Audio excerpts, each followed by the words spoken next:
मुसीबत घेर के आई, एक बला टलती भी नहीं कि दूजी सर पे आ जाती है। पहले से जो आग लगी है उसे और भड़का जाती है। जी हाँ, गुजराती जोड़ी के बाद आजकल देश में ये वाली जोड़ी खूब विवादित है, खूब चर्चा में है। एक है हमारे सुप्रीम कोर्ट के चीफ जस्टिस और दूसरे हैं बार काउंसिल ऑफ इंडिया के अध्यक्ष, जो कि भाजपा के राज्यसभा सांसद भी हैं।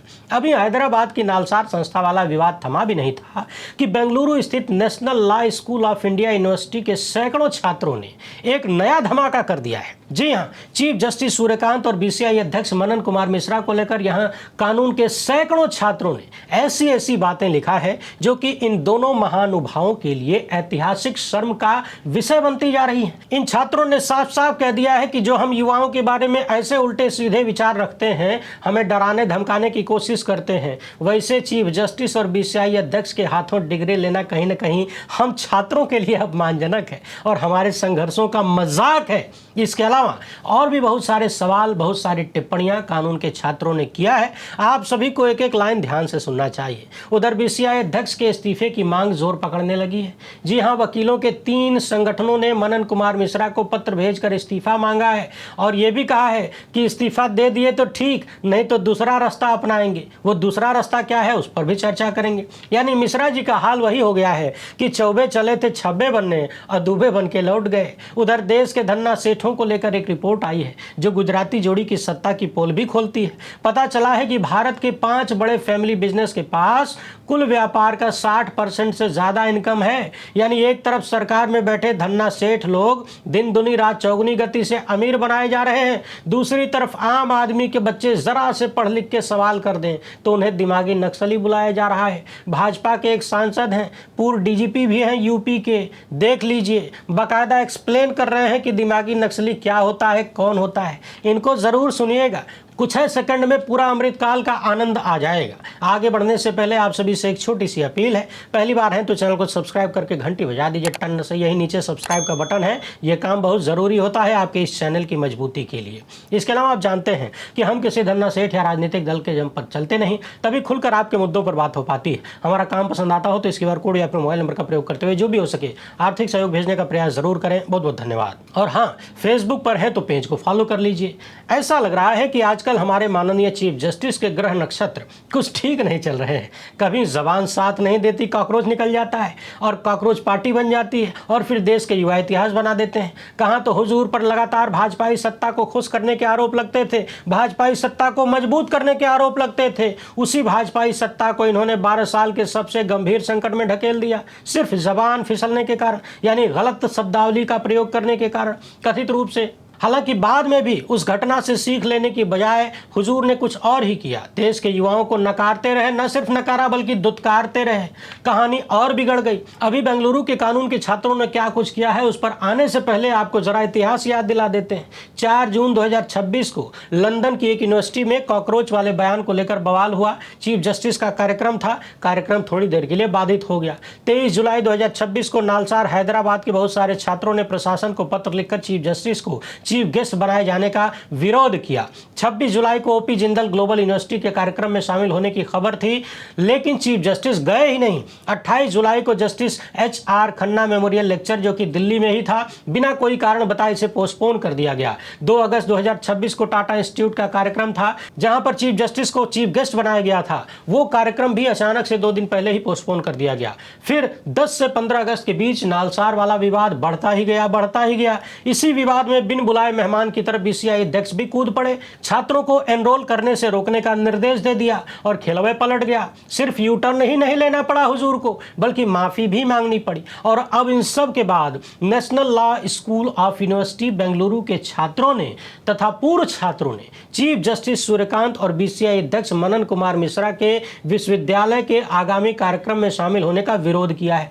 आपको बता दें कि 15 अगस्त को संयुक्त बयान जारी करते हुए 165 ग्रेजुएट सिटिंग स्टूडेंट्स और 409 मौजूदा छात्र तथा 128 एलुमनी ने इस विरोध पर हस्ताक्षर किया है। साथ ही साथ इन लोगों ने नालसार हैदराबाद के छात्रों और फैकल्टी के साथ अनकंडीशनल सॉलिडेरिटी यानी बिना शर्त समर्थन दिया है। इनका कहना है कि नालसार छात्रों ने सत्ता के सामने अपनी बात रखने का साहस दिखाया, इसलिए हम उनके साथ हैं। यहाँ के छात्रों ने बार काउंसिल ऑफ इंडिया की शुरुआती कार्रवाई को अनकॉन्स्टिट्यूशनल यानी असंवैधानिक और अवैध बताया है। इनका कहना है कि इससे छात्रों और फैकल्टी की freedom of speech and expression पर असर पड़ा है। कहा गया है कि बीसीसीआई की ऐसी कार्रवाई पूरे देश के छात्रों को यह संदेश देती है कि यदि छात्र असहमति जताएंगे तो उन्हें व्यक्तिगत और पेशेवर नुकसान उठाना पड़ सकता है। यह फ्री स्पीच पर भय पैदा करने वाली चीज यानी आवाज को दबाने रोकने का प्रयास है। बेंगलुरु के इस संस्था के छात्रों का कहना है कि कन्वोकेशन यानी जब डिग्री थमाई जाती है तो वो पल छात्र के जीवन का बहुत महत्वपूर्ण अवसर होता है। वैसे ये बात तो आप सभी दर्शक भी जानते होंगे। वर्षों की पढ़ाई और मेहनत के बाद यानी बचपन से ही हम सबके मन में कोई ना कोई सपना होता है कि पढ़ लिख के मुझे ये काम करना है, मुझे ये बनना है, वो बनना है। वो काम करने के लिए फला डिग्री की आवश्यकता है, फला पढ़ाई की आवश्यकता है। जब वो पढ़ाई पूरी हो जाए और डिग्री मिलने का वक्त हो, उसके बाद अपने करियर की शुरुआत होने वाली हो,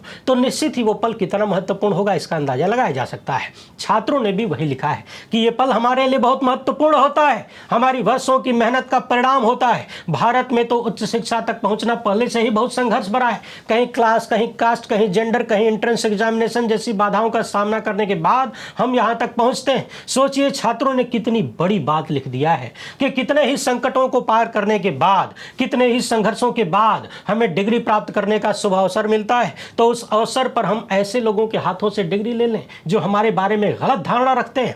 बड़ा तीखा तर्क इन्होंने दिया है कि जिन बड़े बड़े पदों पर बैठे लोगों ने छात्रों के प्रति सार्वजनिक रूप से नकारात्मक और उन्हें कमतर दिखाने, छोटा दिखाने का प्रयास किया है, ऐसी टिप्पणियां किया है, उन्हीं लोगों को छात्रों को डिग्री देने के लिए बुलाया जाना हम छात्रों के लिए अपमानजनक है और हमारे संघर्षों का मजाक है।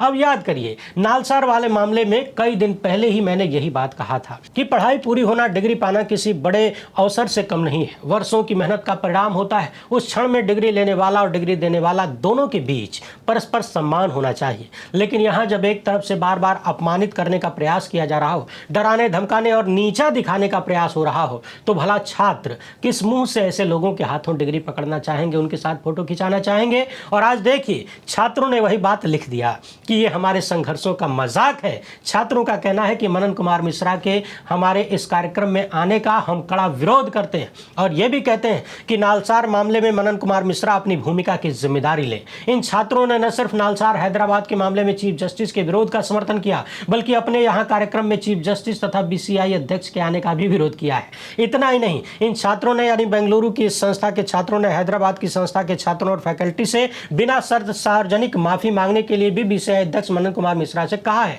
और यह भी पूछा है कि बीसीआई चेयरमैन अपने ऑफिशियल लेटर हेड का इस्तेमाल किन नियमों के तहत कर सकते हैं, बताएं। छात्रों ने बीसीआई अध्यक्ष पर आरोप लगाया है कि उनकी बार बार की ऐसी राजनीतिक टिप्पणियों से लीगल प्रोफेशन में लोगों का भरोसा प्रभावित हुआ है। इसलिए हम यंग वकील और नागरिक बेहतर बार काउंसिल ऑफ इंडिया की डिमांड करते हैं। अब ये तो रही बेंगलुरु के एक संस्थान के कानूनी छात्रों की बात। अभी कल ही इस वीडियो में मैंने एक और बहुत महत्वपूर्ण सवाल उठाया था और वो सवाल ये था कि मनन कुमार मिश्रा एक तो बार काउंसिल ऑफ इंडिया के अध्यक्ष हैं, वकीलों की इतनी बड़ी संस्था के अध्यक्ष हैं, और दूसरे वो भारतीय जनता पार्टी यानी सत्ताधारी दल के सांसद हैं, जो कि सीधे सीधे देश भर के वकीलों के लोकतांत्रिक अधिकारों और हकों पर चोट पहुंचाने वाली बात है, कन्फ्लिक्ट ऑफ इंटरेस्ट वाली बात है।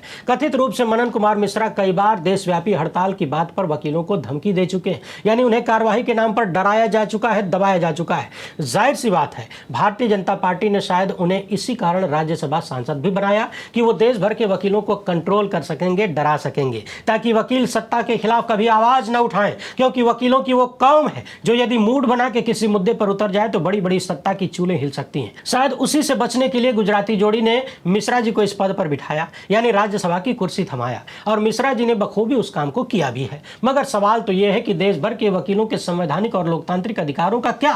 कहां तो बीसीआई अध्यक्ष के पद पर ऐसे व्यक्ति को होना चाहिए जिनकी आत्मा वकीलों के लिए धड़कती हो, उनके हकों और अधिकारों के लिए धड़कती हो। परंतु क्या आपको नहीं लगता कि यहां मामला गड़बड़ है या हो सकता है? अब ये वाली खबर देख लीजिए। वकीलों के ही 3 संगठनों ने, जिनमें कुल 700 से ज्यादा सदस्य हैं देश भर में, जिनका नाम है All India Lawyers Association for Justice, National Alliance for Justice Accountability and Rights, Queer Lawyers Association, इन तीनों ने मिलकर मनन कुमार मिश्रा को एक पत्र भेजकर उनके इस्तीफे की मांग का समर्थन किया है। और सिर्फ मांग ही नहीं किया है, बल्कि वकीलों ने साफ कहा है कि अगर मनन कुमार मिश्रा खुद इस्तीफा नहीं देते तो बार काउंसिल के अन्य सदस्यों से मांग की जाएगी कि मिश्रा के खिलाफ नो कॉन्फिडेंस मोशन यानी अविश्वास प्रस्ताव लाया जाए। वकीलों के इन संगठन ने अपने बयानों में आरोप लगाया है कि नालसार प्रकरण बहुत ही बुरी तरह से डिस्टर्ब करने वाला और चिंतित करने वाला मामला था। मिश्रा जी के कारण बीसीआई जैसी संस्था की गरिमा को नुकसान पहुंचा है। इन संगठनों का आरोप है कि मनन कुमार मिश्रा ने मनमाने तरीके से फैसले लेने की प्रवृत्ति को अपनाया है, जो कि बार के हित और इंटीग्रिटी के पक्ष में नहीं है, और कई बार मिश्रा जी इस संस्था के सम्मान को बनाए रखने में विफल रहे। इन संगठनों ने मनन कुमार मिश्रा के नेतृत्व को कमजोर नेतृत्व बताया है और कहा है कि एक मजबूत लोकतंत्र के लिए लीगल प्रोफेशन की स्वतंत्रता, स्वायत्तता और सम्मान की सुरक्षा बहुत जरूरी है। इतना ही नहीं, इन वकील संगठनों ने स्वतंत्रता आंदोलन का भी उदाहरण दिया है। इनका कहना है कि भारतीय बार के पूर्वजों ने अंग्रेजी शासन के खिलाफ आजादी की लड़ाई में बड़ी भूमिका निभाया और वो संघर्ष अन्याय के खिलाफ विरोध करने की हिम्मत के कारण संभव हुआ। इसलिए आज लॉ स्टूडेंट के प्रोटेस्ट को दबाने की कोशिश उनके मुताबिक चिंताजनक है। अब याद करिए, आज़ादी के आंदोलन में वकीलों की भूमिका में कितने सालों से याद दिला रहा हूं। आज वकीलों के इस संगठन ने भी इतिहास को याद किया, जानकर हमें भी अच्छा लगा, सुकून मिला। उम्मीद है वही जज्बा, वही हिम्मत और वही लोकतांत्रिक विचार लेकर आज के वकील भी संविधान के बारे में सोचेंगे, आवाज उठाएंगे, क्योंकि वकालत सिर्फ अपनी जेब भरने और पेट पालने का साधन नहीं हो सकती। कानून की डिग्री लेने के बाद, बदन पे काली कोट आने के बाद आप देश के सबसे जिम्मेदार नागरिकों में से एक हो जाते हैं। और जिम्मेदार नागरिक की यह जिम्मेदारी है कि पुरखों ने जैसा संविधान और लोकतंत्र हमें दिया है उसे बचाए रखें, उसे बनाए रखें, उसे और ज्यादा लोकतांत्रिक बनाएं, कमजोर न होने दें, सिर्फ कागज में नहीं बल्कि जमीन पर। समझने वाली बात यह है कि वकीलों के इस संगठन ने बीसीआई और सभी स्टेट बार काउंसिल से मांग किया है कि नालसार छात्रों को लेकर जो दोनों लेटर निकाले गए उनकी फुल इंस्टीट्यूशनल रिव्यू कराई जाए। ये लोग जानना चाहते हैं कि बीसीआई चेयरमैन ने किस कानून के अधिकार के आधार पर पूरे 2026 नालसार बैच का एनरोलमेंट रोकने को कहा था और किस आधार पर जांच के आदेश दिए थे। यानी इनका सवाल सिर्फ ये नहीं है कि आदेश गलत था या नहीं, बल्कि यह भी है कि बीसीआई के पास ऐसा आदेश देने की कोई पावर भी है क्या। हालांकि ये बात हमने पहले भी स्पष्ट किया है, कई बार किया है, कि यही अमृतकाल का सबसे बड़ा आनंद है। यहां जिसकी जो जिम्मेदारी है, जो काम होता है, उसे छोड़कर वो सब कुछ करता है, और जिसके हाथ में जो करने की पावर नहीं होती है वही काम वो करता है। भाजपा सांसद और बीसीआई अध्यक्ष मनन कुमार मिश्रा भी उसी रास्ते पर चल रहे हैं। अब जरा एक नजर इस खबर पर डालिए। एक रिसर्च में पता चला है कि भारत के 5 बड़े पारिवारिक कारोबारी समूह, जिसमें रिलायंस, अडानी, टाटा, बिरला, जिंदल का नाम है, ये लोग कारपोरेट कारोबार की कुल आय के 60% से भी ज्यादा हिस्से पर लंबे वक्त से प्रभाव रखते हैं। वर्ल्ड बैंक इकोनॉमिक रिव्यू में जो अध्ययन किया गया है, इसमें पता चला है कि साल 2001 से 2020 तक जो डेटा निकला वो बता रहा है कि भारत के कुछ बड़े कारोबारी घरानों की मार्केट पावर बहुत ज्यादा बढ़ चुकी है और कुल कारपोरेट कारोबार में टोटल आय पर 60% की हिस्सेदारी ये 5 लोग ही रखते हैं। रिलायंस और अडानी सबसे तेजी से बढ़ने वाले बड़े समूहों में है। इन दोनों का संयुक्त हिस्सा बहुत बड़ा हो चुका है। टाटा तथा जिंदल का हिस्सा भी बढ़ा, जबकि बिरला ग्रुप का हिस्सा कुछ समय में घटा है। साल 2020 में भारत के टॉप 25 फैमिली बिजनेस ग्रुप्स की कुल रेवेन्यू भारत की जीडीपी के 15% से ज्यादा के बराबर थी। आप सोचिए कि 25 परिवार के धंधे का रेवेन्यू 140 करोड़ की आबादी वाले देश की जीडीपी के 15% से ज्यादा है। यह रिपोर्ट कहती है कि 1991 के लिबरलाइजेशन के बाद कंपटीशन बढ़ा, लेकिन इसके बाद भी पुराने बड़े कारोबारी घरानों का दबदबा खत्म नहीं हुआ। इन बड़े समूहों ने एक ही क्षेत्र में सीमित रहने के बजाय telecom, ports, energy, retail, infrastructure, manufacturing जैसे तमाम क्षेत्रों में विस्तार किया है। लेकिन आप जनता टेंशन मत लीजिए, अरे ऐसे ही रस्तों से तो अमृतकाल आता है और कोई देश भी सुगुरु बन जाता है। अरे सेठ ही तो देश है, सेठों को बचाए रखना, बनाए रखना, उनका कर्जा भरना हम सबकी जिम्मेदारी है, आपकी जिम्मेदारी है। एक तरफ बार बार खुलेआम ये दिखता है, आरोप लगता है कि कैसे कुछ सेठों को वर्तमान सत्ता तमाम नीतियों के जरिए लाभ पहुंचाती है, देश का पैसा उनके जेब में डालती है, उन्हें आगे बढ़ाती है, और दूसरी तरफ आम आदमी थोड़ा सा पढ़ लिख के अगर सवाल करने लग जाए, अधिकार मांगने लग जाए, जवाबदेही मांगने लग जाए, तो खुद देश के प्रधानमंत्री आम आदमी को दिमागी नक्सल बुलाते हैं। आपकी स्क्रीन पर जो महानुभाव दिख रहे हैं ये भाजपा के सांसद हैं। बृजलाल यूपी के पूर्व डीजीपी भी हैं। इनके ज्ञान और मानसिक स्थिति का आकलन करिए क्या कह रहे हैं और प्रधानमंत्री के विवादित बातों को किस तरीके से आगे बढ़ा रहे हैं। हुजूर कह रहे हैं कि दिमागी नक्सली हथियार लेके जंगलों पहाड़ियों में नहीं रहते हैं, ये बंदूक नहीं चलाते, ये सिर्फ अपना दिमाग चलाते हैं। ये लोग प्रोफेसर के रूप में, अध्यापक के रूप में, एनजीओ संचालक के रूप में, बुद्धिजीवी, कवि, लेखक के रूप में लेख लिखते हैं, कॉन्फ्रेंस करते हैं, सेमिनार करते हैं। आप खुद ही सुन लीजिए, इसके बाद हम बात करते हैं। मैं आज दिमागी नक्सलियों के बारे में बात करना चाहता हूँ। ये दिमागी नक्सली जंगलों में बेहड़ों में नहीं रहते, ये हथियार लेकर नहीं चलते, ये गोलियां नहीं चलाते, ये सिर्फ और सिर्फ अपना दिमाग चलाते हैं।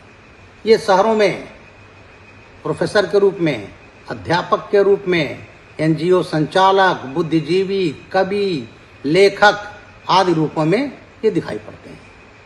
ये लेख लिखते हैं, ये कॉन्फ्रेंस करते हैं, सेमिनार करते हैं और उन कॉन्फ्रेंस में, सेमिनार में ये जनमानस में, खासकर युवाओं के दिमाग में ये अपनी हिंसक विचारधारा भरते हैं। इसलिए ये नक्सली उन नक्सलियों से ज़्यादा खतरनाक हैं जो जंगलों में रहते हैं, जिनका करीब करीब सफाया हो चुका है। ये हिंसक दिमागी नक्सली ये हमारी लोकतांत्रिक संस्थाओं, न्यायपालिका, सुरक्षा बलों, संविधान आदि के विरुद्ध लोगों में अविश्वास की भावना पैदा करते हैं। ये युवाओं में भी घुसपैठ करते हैं और उन्हें अपने दिमागी चालाकी से हिंसक गतिविधियों की तरफ मोड़ने का प्रयास करते हैं। इसलिए आज हमें इन दिमागी नक्सलियों से सावधान रहना है, क्योंकि यही लोग हैं जो नक्सलियों का महिमा मंडन करते हैं, उनके संबंध में लेख लिखते हैं और उनके लिए फंड जुटाते हैं, फंड की व्यवस्था करते हैं, जिससे देश में अराजकता का वातावरण बना रहे। सुन लिया आपने, यूपी के पूर्व डीजीपी और भाजपा सांसद कितना बढ़िया ज्ञान ठेल रहे हैं। अब सवाल यह है कि अगर देश भर में इतने सारे दिमागी नक्सली हैं, प्रोफेसर, अध्यापक, कवि और न जाने किस किस रूप में हैं, तो फिर बृजलाल साहब आप तो डीजीपी रह चुके हैं, अरे सबको इकट्ठा करके गोली काहे नहीं चलवा देते। वैसे भी भाजपाई सरकारों ने पैलेट गन से लेकर करंट मारने से लेकर AK-47 तक तो चला ही दिया है। तो छिटपुट चलाने से बेहतर है, आंख फोड़ने, कमर तोड़ने से बेहतर है कि इस तरह के जितने भी प्रोफेसर, अध्यापक और न जाने कौन कौन हैं जो दिमागी नक्सली हैं, लेख लिखते हैं, उन सबको इकट्ठा एक मैदान में बुलाइए और गोली मरवा दीजिए, चाहे तोप से उड़ा दीजिए, और आप लोग चैन से सत्ता का मजा लीजिए। भाजपा के इन सांसद को शायद वही व्हाट्सएप यूनिवर्सिटी वाले ज्ञानी चाहिए जो अंधभक्त बने रहे। इनके हिसाब से जो भी सवाल करेगा, आलोचना करेगा, हक मांगेगा, वो सब दिमागी नक्सली हैं। आप जरा सोचिए कि देश को बीजेपी, आरएसएस ने किस रास्ते पर पहुंचा दिया है। न्यायपालिका के मुखिया देश के युवाओं को, बेरोजगारों को कथित रूप से कॉकरोच बुलाते हैं, आरटीआई एक्टिविस्टों को विकास विरोधी बताते हैं, देश के प्रधानमंत्री लोगों को दिमागी नक्सली बुला रहे हैं और उनके सांसद इस तरीके की भाषा का इस्तेमाल कर रहे हैं। मगर कुल मिलाकर अच्छी बात यह है कि माहौल बदलने लगा है, आम आदमी को सच समझ में आने लगा है। न सिर्फ समझ में आ रहा है बल्कि आवाज भी उठाने लगा है आम आदमी, और आम आदमी को छोड़िए, छोटे छोटे बच्चे मैदान में आ गए हैं। शायद वो सब भी पढ़ लिख के दिमागी नक्सली बनना चाहते हो भाजपा की भाषा में। वैसे आप इस मामले पर क्या सोचते हैं, अपनी राय कमेंट बॉक्स में जरूर लिखिएगा। वीडियो पसंद आए तो ज़्यादा से ज़्यादा लोगों तक पहुंचाएं। पहली बार है तो चैनल को सब्सक्राइब कर लीजिए। हमसे जुड़ने के लिए बहुत बहुत धन्यवाद। जय हिंद।